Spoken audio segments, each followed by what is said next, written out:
Blood purifiers ಅನ್ನೋದಿಲ್ಲ. ಯಾವ ಕೆಲವು ಗಿಡಗಳಿಂದ ಇದು ಸಾಧ್ಯ ಇಲ್ಲ. ಇದ್ರ ಬಗ್ಗೆ ಪೂರ್ತಿ ತಿಳ್ಕೊಬೇಕಿದ್ಯಾ? ಕೊನೆವರೆಗೂ ನೋಡಿ. ನೀವು ಇಂಟರ್ನೆಟಲ್ಲಿ ನೋಡಿರ್ಬೋದು, ಅರ್ಶಿಣದ ನೀರು ಕುಡೀರಿ, ಬೇವಿನ ನೀರು ಕುಡೀರಿ, ಅದು ಕುಡೀರಿ, ಇದು ಕುಡೀರಿ, ಈ ಥರ ಹಲವಾರು ನೋಡ್ತಿರ್ತೀರ. ನಿಮಗೆ ಕನ್ಫ್ಯೂಸ್ ಆಗುತ್ತೆ.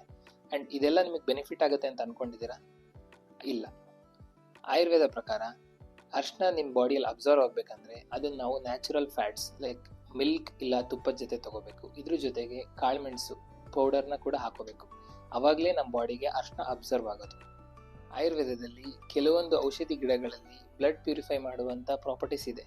ಇದರ ಬಗ್ಗೆ ನಮ್ಮ ಶಾಸ್ತ್ರಗಳಾದ ಚರಕ ಸಂಹಿತ ಹಾಗೂ ಸುಶ್ರುತ ಸಂಹಿತದಲ್ಲಿ ಉಲ್ಲೇಖ ಕೂಡ ಇದೆ. ಚರಕ ಸಂಹಿತ ಸೂತ್ರಸ್ಥಾನದ 4ನೇ ಅಧ್ಯಾಯದಲ್ಲಿ 10 ಔಷಧಿ ಗಿಡಗಳ ಬಗ್ಗೆ ಹೇಳ್ತಾನೆ. ಅವುಗಳು ಪಟೋಲ, ನಿಂಬ, ಕಟುರೋಹಿಣಿ, ಚಂದನ, ಸಾರೀವ, ಮಂಜಿಷ್ಟ, ಹರಿದ್ರ, ದಾರುಹರಿದ್ರ, ಮುಸ್ತ, ಗುಡುಚಿ. ಈ ಔಷಧಿ ದ್ರವ್ಯಗಳನ್ನ ಯಾರ್ಯಾರು ತಗೋಬೋದು ಅಂದರೆ ಚರ್ಮ ರೋಗ ಇರೋರು, ರಕ್ತಸ್ರಾವದ ತೊಂದರೆಗಳಿರೋರು, ಗೌಟಿ ಆರ್ಥರೈಟಿಸ್ ಹಾಗೂ ದೀರ್ಘಕಾಲದಿಂದ ವಾಸಿಯಾಗದೇ ಇರೋ ಗಾಯಗಳು. ಈ ಔಷಧಿ ಗಿಡಗಳಲ್ಲಿ ತಿಕ್ತ ಹಾಗೂ ಕಷಾಯ ರಸ ಪ್ರಧಾನ ಇರೋದ್ರಿಂದ ಕಫ ಹಾಗೂ ಪಿತ್ತನ ಕಡಿಮೆ ಮಾಡೋ ಗುಣಗಳಿವೆ. ಅದ್ರ ಜೊತೆಗೆ ರಕ್ತದಲ್ಲಿರೋ ಅತಿ ಉಷ್ಣತ್ವ ಹಾಗೂ ಪಿತ್ತನ ಕೂಡ ಕಡಿಮೆ ಮಾಡ್ತವೆ. ಈ ಔಷಧಿ ದ್ರವ್ಯಗಳನ್ನ ಯಾರ್ಯಾರು ತಗೊಳಕ್ಕಾಗೋದಿಲ್ಲ. ಇದು ನಮ್ಮ ದೇಹದ ಪ್ರಕೃತಿ ಹಾಗೂ ವಿಕೃತಿ ಮೇಲೆ ಡಿಪೆಂಡ್ ಆಗಿರುತ್ತೆ. ಸೊ ನಮ್ಮ ಹತ್ರದಲ್ಲಿರೋ ಆಯುರ್ವೇದ ಡಾಕ್ಟರ್ನ ಕನ್ಸಲ್ಟ್ ಮಾಡಿ ಇದ್ರ ಬಗ್ಗೆ ಮಾಹಿತಿ ತಿಳ್ಕೊಂಡು ತಗೊಳ್ಳಿ.